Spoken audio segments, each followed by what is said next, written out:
Danes pogledamo, kako lahko podaljšate življenjsko dobo pnevmatik. Kar ima tako okoljske kot finančne pozitivne učinke. Spoznamo Hyundai Tucsona, Zapeljemo Toyota Yaris in DS3 Crossback, pa električnega Mercedesa EQV.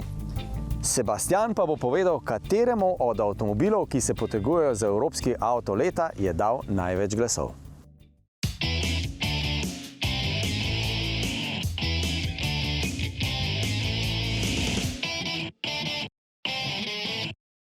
Pozdravljeni v avtomobilnosti. Tehnološko gledano bi lahko rekli, da so pnevmatike v zadnjih dobrih 40 letih naredili največ tehničnega napredka s tem, da so postale tako zanesljive, da se z njimi sploh ne ukvarjamo več, samo ob menjavi letnih časov. Tako je recimo vprašanje, kdaj je pa tebi nazadnje počila guma, na nek način samo še mit. Kako dobre so pnevmatike, pa na nek način potrjuje tudi dejstvo, da v nove avtomobile zelo redko dajo v prtljažnik rezervno gumo. Na ta način je postal volumen prtljažnika lahko večji, znižala se je teža avtomobila in s tem tudi poraba. No, so pa sama platišča postala veliko večja z leti in širina pnevmatike veliko širša. Tako da smo tudi mi kot sami uporabniki postali malo bolj udobni in takrat, ko je kaj narobe s pnevmatiko, ponavadi ne menjamo sami oziroma si ne mažemo rok in oblačil, ampak pokličemo pomoč oziroma avtovleko. Kaj pa, če bi šli z avtom nekam, od koder vleke ne bi mogli poklicati? Ali pa bi jo poklicali, pa bi trajalo zelo, zelo dolgo, recimo kot na Marsu. Pred kratkim je tam pristal najtežji in najčistejši šestkolesnik do sedaj, na katerem so vgrajena tehnološko super zanimiva kolesa. Kako super, bomo preverili v nadaljevanju, še prej pa Luka preveri, kako lahko podaljšamo življenjsko dobo zemeljskih pnevmatik na naših roverjih.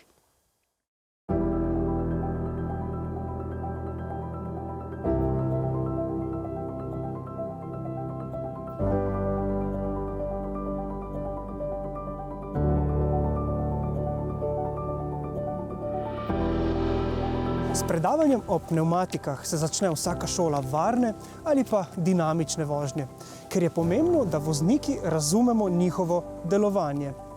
No, ampak to optimalno delovanje ima seveda omejen rok trajanja. In danes bomo ugotavljali, kako ga podaljšati. We can feel that the market is more attentive now to, let's say, to environmental aspects, to quality, the good quality for the money paid and the cost of ownership. Na pnevmatike vplivajo na eni strani zunanji vremenski vplivi, na drugi strani pa naš način rabe in pa mehanske obremenitve. Začnimo pri prvi čisto preprosti osnovi, ki velja za vse pnevmatike in vse uporabnike. Vprašajte se, kdaj ste nazadnje preverili tlak? Prepričani smo, da postopek pravilnega polnjenja vsi poznate. Pomembno je zgolj to, da na izbranem mestu odčitate primeren tlak. V večini sodobnih avtomobilov imamo na voljo elektronski sistem za nadzor tlaka. No, ampak kljub temu je potrebno tlak nadzirati tudi ročno, z merilnikom. To storimo vsaj enkrat mesečno ali pred vsakim daljšim potovanjem. Ne previsok, ne prenizek tlak v naših pnevmatikah za vožnjo nista dobrodošla. Ne nazadnje bo obraba pnevmatik hitrejša in nepravilna. Kadar imamo mi prenizek tlak, to pomeni, da se centralni del, sredinski del plašča upogne vnoter, kar pomeni, da v bistvu ramena nosijo celotno težo avtomobila. Pride do pregrevanja ramenskega dela, lahko tudi do poškodb lamel. Če imamo pa previsok tlak v pnevmatikah, pomeni pa, da se sredinski del takole izboči, kar pa pomeni obremenitev sredinskega dela in obrabo tega dela. Pri vsaki kontroli tlaka preglejte tudi tekalno plast pnevmatike. Vanjo se namreč lahko zagozdi kakšen tujek, pozorni pa bodite tudi na stanje robov pnevmatike in pa globino profila. To lahko pri zimskih pnevmatikah zelo enostavno premerimo z robom kovanca za 2 evra. Pnevmatike na prednjem kolesnem paru se običajno obrabljajo nekoliko drugače kot tiste na zadnjem kolesnem paru. Zato je priporočljivo, da redno enakomerno menjujemo njihove položaje. Normalno ima avto pogonsko os in pa prosto vrtečo os. Na pogonski osi pride do pospeševanja zaviranja, kar pomeni veliko večjo obremenitev pnevmatik. Mi priporočamo rotacijo pnevmatik na 5 do 7 tisoč kilometrov ali pa vsaj minimalno ob sezonski menjavi pnevmatik. Še posebej je to pomembno za tiste, ki se vozite redno z višjimi hitrostmi na daljše razdalje ali pa v svojem avtomobilu pogosto prevažate težje tovore. Za neenakomerno obrabo pnevmatik je lahko kriva tudi nepravilna optična nastavitev koles. Če med vožnjo začutite, da volan recimo vleče v eno smer ali pa da volan med vožnjo trese, je nujno, da nepravilnost odpravite.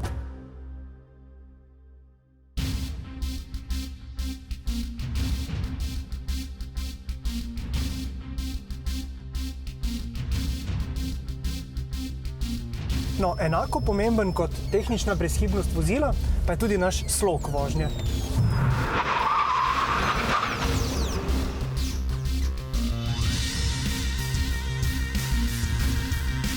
Če boste vozili agresivno, torej sunkovito pospeševali oziroma zavirali, se bo pnevmatika bistveno hitreje obrabila.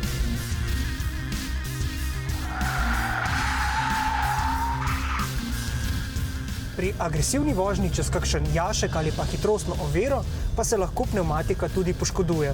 Predvsem bodite pozorni na robnike pločnikov, kakšen odsekan kos asfalta ali pa ostre robnike jaškov. Lahko pride do udarca v bok, pride do pretrganja teh niti, karkasnih niti, ki držijo gumo skupaj. Za začetek lahko pride samo do bule, lahko pride pa tudi do odprtja, se pravi nenadnega izpusta zraka. Vselej se izogibajte vrtenja koles v prazno, stremite k preudarnemu slogu vožnje in poleti ne uporabljajte zimskih pnevmatik. Pride do pregrevanja zmesi, kar daljnoročno pomeni, da prihodnjo zimo izgubimo tudi nekaj na tej mehkobi, temu prijemu zimske pnevmatike. Poleti se bodo z uporabo zimskih pnevmatik poslabšale tudi vozne lastnosti. In zaradi večjega kotalnega upora bo večja tudi poraba goriva. No, katere razlike morajo že pri izbiri pnevmatik upoštevati vozniki, ki delajo več in vozniki, ki delajo manj kilometrov? You might think how many kilometers usually do I drive? Do I have a sporty drive style? Am I just in need of going shopping the Saturday and then I have a certain need for a rolling resistance or for mileage? And we want to give all possible information and being transparent on what we do and on the performances of the products that we have on the market. And we hope that this will help all the customers to make the right choice. Za vse voznike velja, da pri izbiri pnevmatik ni pametno varčevati. Kot prvo, boste z izbiro kakovostnih pnevmatik izboljšali svojo varnost pri vsakodnevni mobilnosti. The famous triangle, which is the mileage, rolling resistance and wet, this is something which is extremely challenging to have top performance on all those three parameters.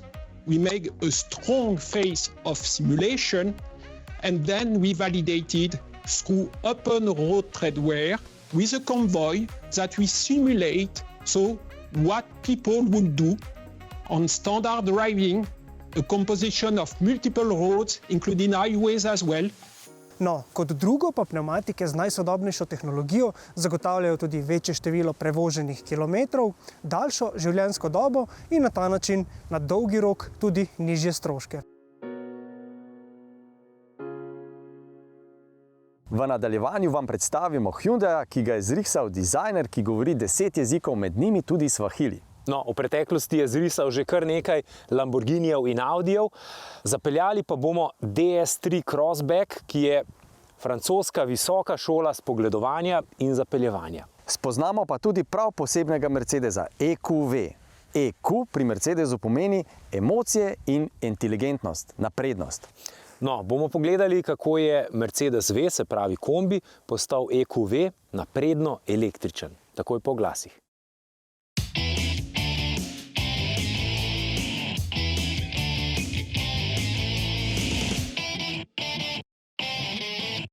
Pri avtu se dobesedno vse začne pri pnevmatikah. Brez dobrih pnevmatik ni niti dobrega štarta, niti dobrega zaviranja. Tudi pri šestkolesniku, ki se je pred kratkim parkiral na Marsu, je med vožnjo po skalah kolesa močno poškodovalo. Zato so za njegovega naslednika morali razviti drugačne. Vztrajnost in predvsem drugačne pnevmatike pa vedno bolj potrebujemo tudi na Zemlji. Na leto se jih proda že prek 3 milijard. Približno 1,5 milijarde pa jih zavržemo. Eno največjih pokopališč pnevmatik je videti na primer takole. Nahaja se v čudoviti puščavi Kuvajta. A glede na vedno večje število prevoznih sredstev je več kot jasno, da prej kot na Marsu potrebujemo bolj trajnostne pnevmatike kar tu, doma na Zemlji.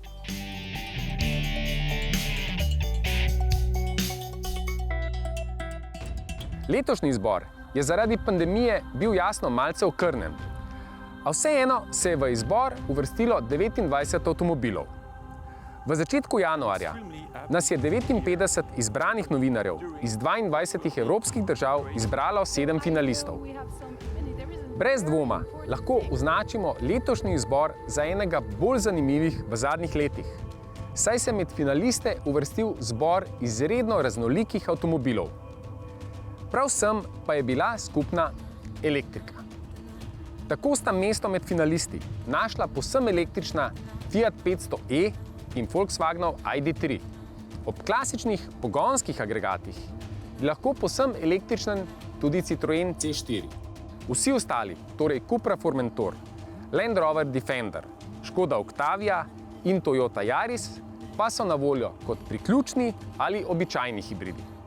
Že na samem začetku glasovanja se je izkazalo, da bo boj neodločen vse do samega konca, saj so točke osvajali prav vsi avtomobili. Z glasovanjem skandinavskih novinarjev se je tehtnica nagnila seveda na stran električnih avtomobilov. Vmes so žiranti, ki prihajajo iz večjih evropskih držav, izkazali naklonjenost svojim avtomobilom oziroma znamkam, torej tistim, ki se izdelujejo v njihovih državah. Na koncu pa je svoje dodala tudi kupna moč v nekaterih vzhodnoevropskih državah. In rezultat? Lahko bi rekel, da je japonska natančnost premagala italijanski šarm in španski temperament. Yaris je premagal Fiat 500e za 16 točk, Formentorja pa za 17. Sledili so Volkswagen ID.3, Škoda Octavia, Land Rover Defender in Citroen C4. In kaj meni o osvojenem naslovu predsednik Toyote v Sloveniji?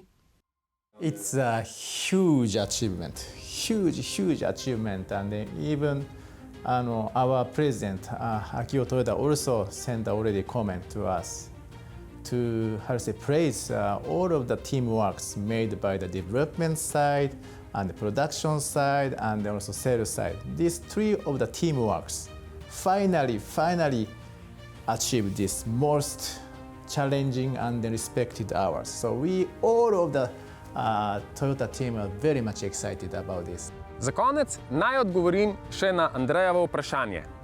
Sam sem največ točk podelil španski Cupri oziroma Formentorju. Druga dva moja favorita pa sta bila Toyota Yaris in Fiat 500e, s čimer sem v popolnosti glasoval za zmagovalni oder.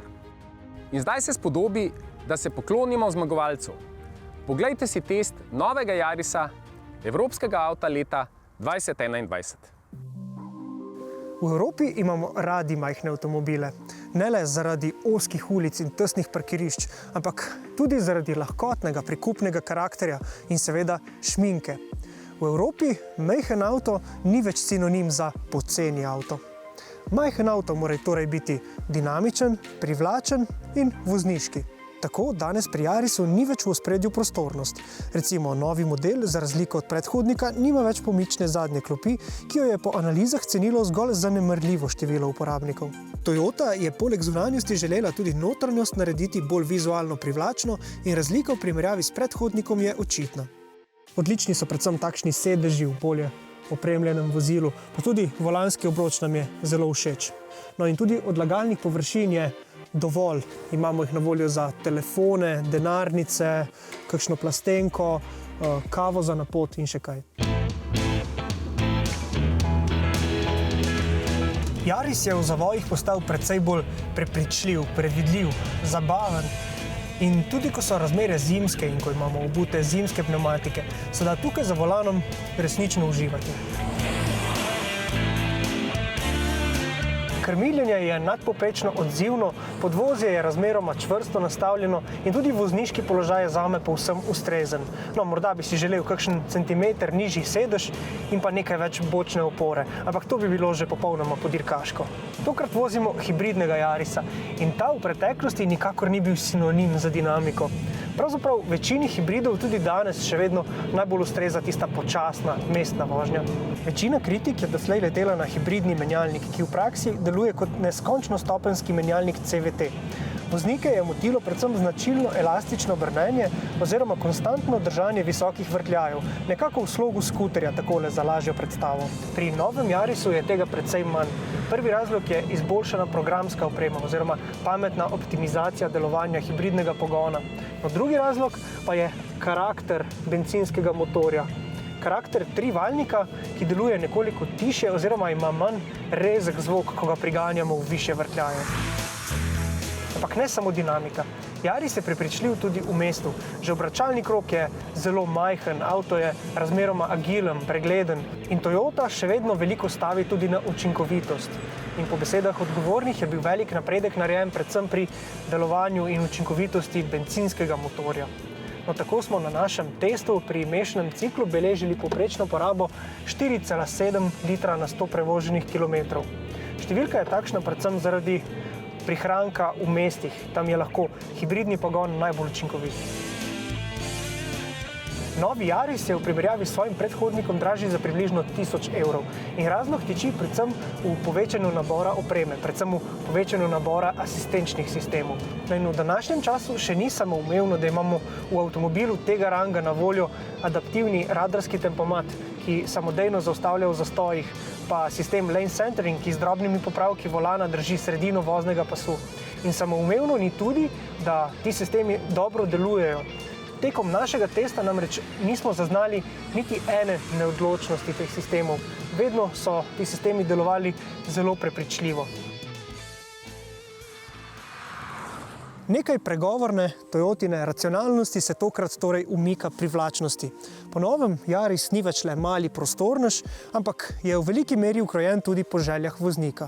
Ampak po našem mnenju so širok nabor asistenčnih sistemov, izboljšano delovanje hibridnega pogona in pa lahkoten vozniški karakter dovolj, da ta nakup nikakor ne bo le čustven.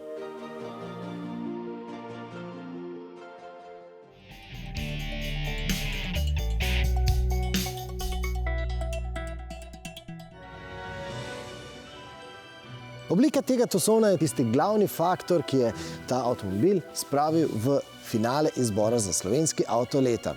In ko smo ta avtomobil decembra testirali na Vranskem, je postalo zelo hitro očitno, da je ta avtomobil eden najbolj prepričljivih avtomobilov, kar jih je možno dobiti ta hip v prodajnih salonih v Sloveniji. In tisti pokazatelj tega so bile že vozne lastnosti. Med stožci se je recimo pokazalo, da je ta avtomobil kot tak velik in težek terenec nadpovprečno stabilen, suveren, predvsem pa zelo vodljiv in ubogljiv avtomobil. In saj nimamo nič proti Korejcem, ampak nekako se čuti, da so ta avtomobil vzeli pod okrilje inženirji iz Nemčije. Si pa nikakor ne delamo utvar. Dobro vemo, da bo večina kupcev tega Tucsona uporabljala v urbanem okolju, v mestu. In v tem pogledu svojo pomembno vlogo odigra hibridni pogon. In ker slišimo, da to ni splošno znano, naj še enkrat poudarimo. Gre za hibrida, ki ga ni potrebno polniti na električni vtičnici. Polni se samodejno med vožnjo, pa dejansko omogoča, da se boste po mestu vozili zgolj na elektriko. In to ne samo po conah 30, tudi 50 km in hitreje se boste lahko vozili s takšnim avtomobilom zgolj na elektriko. Ampak preden podpišete doplačilo za dobrih 4000 evrov, pa vendarle pretehtajte, ali je hibrid res za vas. Namreč, če se veliko vozite po avtocesti, vedite, da je Tucson pri 130 km/h, da so vrtljaji kar dokaj visoki in da je tukaj v kabini kar glasno. Pa Tucson že samo po sebi ni najbolj vzorno tih avtomobil. Boste pa verjetno rekli, da vam je ta kabina všeč. In ja, res je, sveža je, zanimiva je, inovativna je, ampak prav v kabini vidimo največ priložnosti za izboljšave. Primer je recimo vozniški položaj. Za mojih 174 cm je Tucson ravno pravšnji, ampak višje rasli so imeli s tem avtomobilom težave. In potem so tile gumbi za prestavljanje spadajo na seznam doplačil. Njihova največja težava pa je v tem, da včasih ne dajo pravega občutka, ali smo jih pritisnili ali ne. Ampak največ izboljšav pa zahteva ta sredinski zaslon. Intuitiven ni. Seveda se ga boste navadili, ampak to navajanje bo vzelo nekaj več časa. In podrobnost v negativni smeri pa je nastavljanje glasnosti zvoka. Hyundai, dajte nazaj vrtljiv gumb. Ampak potem so pa tu asistenčni sistemi. Z njimi želi Hyundai se vključiti v prvo ligo. In zato ponujam praktično vse, kar je možno danes dobiti na trgu, vključno recimo tudi prediktivni tempomat. In zelo ponuja tudi nekaj takih inovativnih rešitev, kot naprimer to, da vam kar sredi merilnikov prikazuje, kaj se dogaja na straneh avtomobila. Ampak nekako nekaj mu še manjka, da bi lahko iz tiste petice izbrisali tisti minus. Je pa res, petica je še vedno petica.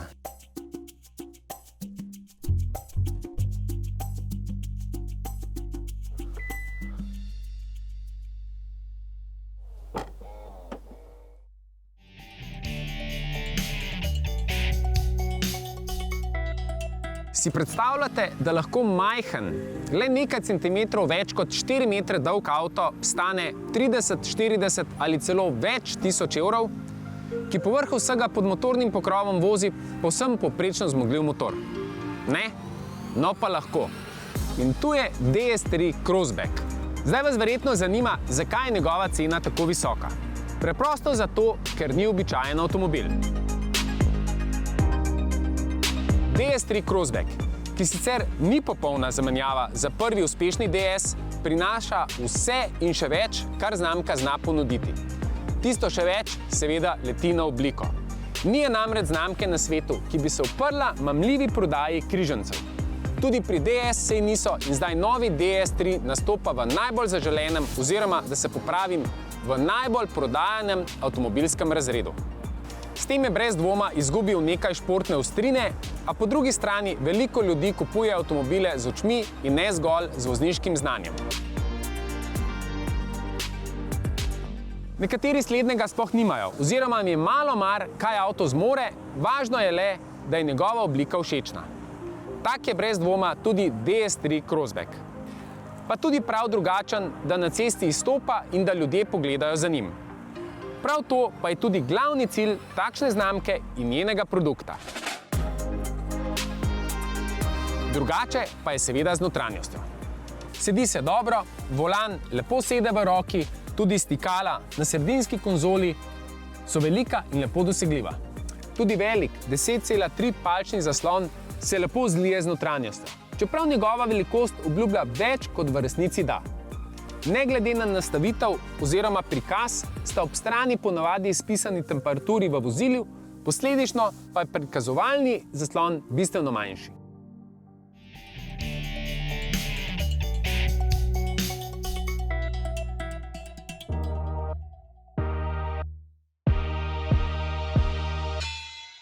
Mercedesov električni kombi bo zadovoljeval nišne potrebe.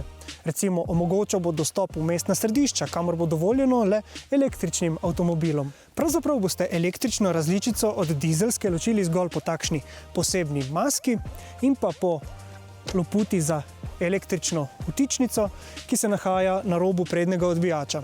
Neto kapaciteta baterije znaša zajetnih 90 kWh. Ampak EQV je pričakovano zelo težak avto.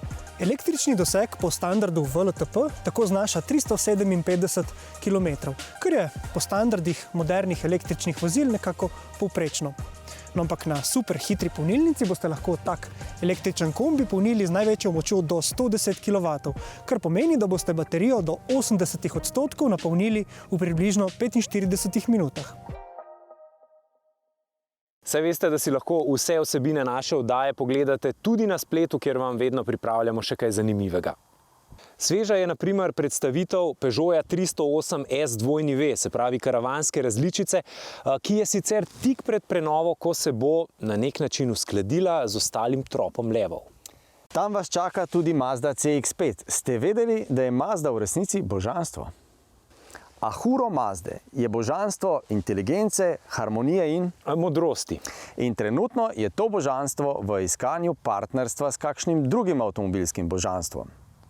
Naša napoved pa je, da se bodo po evropsko-ameriškem vzoru tudi japonski avtomobilski proizvajalci v kratkem še tesneje povezali in na novo prešteli. No, takšno in podobne zgodbe lahko spremljate na spletu. Med drugim si lahko pogledate tudi blagi hibrid v nič kaj blagi izvedbi, zelo konkretno Forda Fiesto. In se vidimo naslednjič.